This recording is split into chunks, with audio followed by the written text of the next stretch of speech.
السلام علیکم ورحمۃ اللہ وبرکاتہ۔ بچوں آپ لوگ کیسے ہیں؟ ٹھیک ہے؟ میں الحمدللہ ٹھیک۔ بسم اللہ الرحمن الرحیم۔ اللہ تعالیٰ کے نام سے جو بڑا مہربان نہایت رحم والا ہے۔ اپنے لیکچر کا آغاز کرنے سے پہلے اللہ تعالیٰ کے بابرکت نام کے بعد درود پاک حضور اکرم نور مجسم رحمت دو عالم سرکار دو جہاں شہنشاہ کائنات حضور نبی کریم صلی اللہ علیہ وآلہ وسلم کے لیے اللہم صلی علی سیدنا و مولانا محمد صلی اللہ علیہ وآلہ وسلم۔ آج جمعہ المبارک ہے، دسمبر کی 4 تاریخ ہے 2020۔ آپ کو جمعہ المبارک مبارک ہو۔ آج اردو لازمی سیکنڈ ایئر کی دوسری غزل شیخ غلام حمدانی مصطفی جس پر یہ علامت لگی ہوتی ہے اس کو یہ سائن ہوتا ہے تخلص کا، تو یہ اس کی دوسری غزل ہے آپ کے سلیبس میں نثر میں۔ شیخ غلام حمدانی مصطفی 1751 میں پیدا ہوئے اور 1824 میں ان کی وفات ہوئی۔ تو ہم پڑھتے ہیں غزل اس کی۔ شیخ غلام حمدانی مصطفی۔ دنیا میں جب تلک کہ میں اندونگی رہا، غم دل سے اور دل سے میرے غم کری رہا۔ اندوگین غمگین رہنا، قریب رہنا۔ اب پہلے مصرے میں شاعر کہتا ہے کہ اس دنیا میں جب تک میں زندہ رہوں گا غم اور زندگی لازم ملزوم ہے۔ یعنی کہ اس شعر میں جو شیخ غلام حمدانی مصطفی، بیٹا سمجھنا آپ نے بات کو بڑے غور سے، میں کیا کہنا چاہ رہا ہوں۔ اس میں جو شاعر جو اندوگی ہے، اس میں دو باتیں ہیں۔ جو اندوگی، میں اندوگی، پہلے میں اندوگی اور پھر دوسرا اندوگی۔ اب شاعر کہتا ہے کہ دنیا میں جب تک میں خود شاعر اندوگی رہا، یعنی کہ شاعر کہتا ہے کہ اندوگی کا مطلب ہے غمگین رہنا۔ یعنی کہ شاعر کہتا ہے کہ جب تک میں غمگین رہا، جب تک میں اس زندگی کے اندر، دنیا کے اندر غمگین رہا، ٹھیک ہے، تب تک میرا غموں سے واسطہ پڑتا رہا۔ ایک بات تو یہ آگئی، یعنی کہ اندوگی جب تک میں اس دنیا میں زندہ رہا تب تک میرا غموں سے واسطہ رہا، ٹھیک ہے۔ تو پھر دوسرا اس کا مطلب یہ ہے کہ میں اندوگی رہا، یعنی کہ شاعر کہتا ہے کہ جب تک دنیا کے اندر غم اور زندگی ہے، یعنی کہ غموں کا اور زندگی کا گہرا تعلق ہے۔ یعنی کہ پہلا کہتا ہے کہ میں اگر زندہ رہا، ٹھیک ہے، زندہ جب تک میں ہوں، زندگی اور غم جو ہے وہ یہ لازم و ملزوم ہے، میرا غموں سے واسطہ ہے۔ زندگی کا مطلب میرا غموں سے واسطہ رہا ہے جب تک میں زندہ رہا ہوں، ٹھیک ہے۔ دوسرے میں کہتا ہے کہ میں اندوگی، یعنی کہ اس دنیا کے اندر جب تک غم اور زندگی ہے، ان دونوں کا تعلق ایک دوسرے سے لازم و ملزوم ہے۔ اس دنیا میں جب تک میں زندہ رہوں گا غم اور زندگی لازم و ملزوم ہے، یعنی کہ دوسرا یہ کہ جب تک اس دنیا کے اندر جو ہے وہ غم اور زندگی ہے،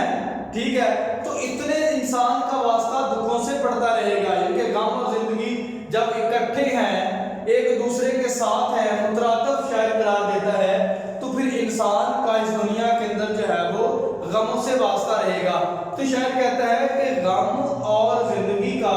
اتنا زیادہ تعلق بن گیا کہ میری زندگی میں اتنے زیادہ غم، پریشانیاں، دکھ اور تکلیفیں آئی ہیں، تو ایسے لگتا ہے کہ جو غم ہے وہ دل کے قریب ہو گیا ہے، جو غم ہے وہ دل کے قریب ہو گیا ہے، ٹھیک ہے۔ غم دل سے اور دل سے میرے غم کری رہا، یعنی کہ شاعر کہتا ہے کہ غم دل سے، یعنی کہ اس زندگی کے اندر غم کا اور دل کا بہت گہرا تعلق رہا ہے، کیونکہ جب انسان کو غم ملتے ہیں تو پھر دل جو ہے وہ اداس ہو جاتا ہے۔ اور شاعر کہتا ہے کہ اتنے زیادہ غم برداشت کیے ہیں کہ مجھے ایسے لگتا ہے کہ جو غم ہے وہ میرے دل کے قریب ہو گیا ہے اور میری زندگی جو ہے وہ دکھوں میں گزری ہے۔ کیونکہ جب تک انسان اس زندگی کے اندر رہتا ہے تو اپس اینڈ ڈاؤنز ان مین لائف، ٹھیک ہے، اور جو خوشیاں اور غم یہ اکٹھے ہیں، جن کے جس طرح شاعر ایک اور جگہ کہتا ہے کہ خوشیاں اور غم سہتی ہے، خوشیاں خوشیاں اور غم سہتی ہے پھر بھی یہ چپ رہتی ہے، خوشیاں اور غم سہتی ہے پھر بھی یہ چپ رہتی ہے، اب تک کسی نے نہ جانا زندگی کیا کہتی ہے۔ جو زندگی ہے نا یہ پتہ ہی نہیں چلتا کہ یہ کیا کہتی ہے، تو انسان کا دکھوں سے تب تک زندہ رہے گا تو اس کا واسطہ رہے گا۔ تو غم دل سے جو غم ہے وہ اتنے زیادہ شاعر کی زندگی میں غم آئے ہیں تو ایسے لگتا ہے کہ غموں کا دل سے تعلق پرانا ہو گیا ہے، اور ایسے لگتا ہے جو بھی غم آتا ہے وہ سیدھا دل پہ لگتا ہے، اور غموں کا اور دل کا تعلق اب بن چکا ہے، اور ایسے لگتا ہے کہ غم جو ہے وہ دل کے قریب ہو گئے ہیں۔ تو جس طرح بھی شاعر کہتا ہے کہ چنگاریاں نہ ڈال میرے دل کے گاؤں میں خود ہی جل رہا ہوں غموں کے راہ میں۔ شاعر کہتا ہے کہ میں تو پہلے ہی جو ہے وہ غموں میں جل رہا ہوں، تو چنگاریاں ڈال کے اور ہوا دینا چاہتا ہے، ایسے نہ کر، سوائے رنگ کے کچھ حاصل نہیں ہے اس خرابے میں، غنیمت جان جو رام تو نے کوئی دام پایا۔ یہ کہ شاعر کہتا ہے کہ زندگی کے اندر انسان کو سوائے دکھوں تکلیفوں کے کچھ نہیں ملتا، اگر کوئی دم کوئی سانس سکون کا ملتا ہے تو اسے غنیمت جان بہتر جان یہ تیرے لیے بڑا اچھا ہے۔ دوسرے شعر میں رونے سے کام بس کے شب ہے ہم نشیں رہا، آنکھوں پہ کھینچتا میں سرے آس نہیں رہا۔ میں نے ساری رات بے قراری میں گزار دی اور ساری رات روتا رہا مگر کوئی میرے آنسو پوچھنے والا نہ تھا، میں خود آستین سے اپنے آنسو صاف کرتا رہا۔ یعنی کہ جو شاعر ہے غلام محمد علی مصطفی، ٹھیک ہے، تو رونے سے کام بس کہ شب ہے ہم نشیں رہا، آنکھوں پہ کھینچتا میں سرے آس نہیں رہا۔ یعنی کہ شاعر جب اپنی زندگی میں پریشان ہوتا ہے، تکلیف دہ رہتا ہے اور اس کے محبوب جو ہے اس کی بے قراری کو نہیں دیکھ پاتا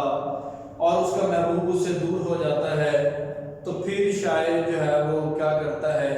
وہ ساری رات روتا ہے، کیونکہ جو جدائی ہے، ٹھیک ہے، یہ کسی بھی چیز کی جدائی ہو وہ انسان کو مار دیتی ہے، ٹھیک ہے، تیری جدائی کا دکھ سہنا، یعنی کہ جب انسان کی زندگی میں جو دکھ آتے ہیں، دکھ آتے بھی ہیں، پریشانیاں بھی آتی ہیں، تو یہ دکھ اور سکھ جو ہے وہ انسان کو مضبوط بنانے کے لیے آتے ہیں۔ جب انسان روتا ہے تو اس سے بھی سیکھتا ہے، کیونکہ جب انسان کے اندر غموں کی آگ بہت زیادہ ہو جاتی ہے، غم جمع ہو جاتے ہیں تو دل پھٹ جاتا ہے، جب وہ دل پھٹتا ہے نا تو وہ پھر جو دل کے آنسو ہیں وہ قلب کے آنسو، وہ دل کی جو آنسو جو ہے وہ آنکھوں کی راہ سے نکل کے دل کو کچھ تسلی دیتے ہیں۔ تو شاعر جو ہے وہ اپنے محبوب کی جدائی میں جو ہے وہ روتا رہا اور ساری رات روتا رہا۔ شاعر کہتا ہے کہ اتنی زیادہ بے قراری ہوئی کیونکہ جب انسان جس سے محبت کرتا ہے اگر وہ اسے نہ ملے، اسے دور ہو جائے تو پھر انسان ساری رات روتا ہے، کیونکہ جب انسان محبت کرے گا تو دکھ بھی آئیں گے، کیونکہ محبت مانگتی ہے، تو جب محبت مانگنے والے کو محبت نہ ملے تو پھر انسان جو غم ہے وہ انسان کی زندگی کا حصہ بن جاتے ہیں۔ اس وجہ سے اگر محبت کے میدان میں قدم رکھنا ہے تو پھر صدمے بھی اٹھانے پڑیں گے، پریشانیاں بھی سامنے کرنا پڑیں گی، دکھوں کا بھی سامنا کرنا پڑے گا، اور پھر جو ہے وہ راتوں کو رونا بھی پڑے گا۔ لیکن شاید ناصر کاظمی کہتا ہے کہ وہ ایک شعر ہے ان کا، کیا وہ شعر ہے اس کا، چلے ان کو یاد آتا ہے تو میں آپ کو بتاتا ہوں۔ تو شاعر جو ہے وہ راتوں کو پھر انسان کو رونا بھی پڑتا ہے، ٹھیک ہے، تو جب انسان روتا ہے تو پھر تکلیف ہوتی ہے، تو اس وجہ سے، اور جب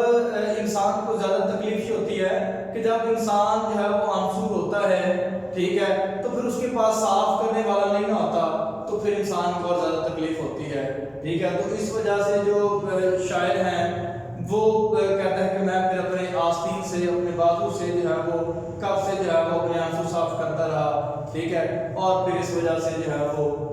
میرے تکلیف جو ہے وہ کچھ کم ہوئی۔ تیسرا شعر ہے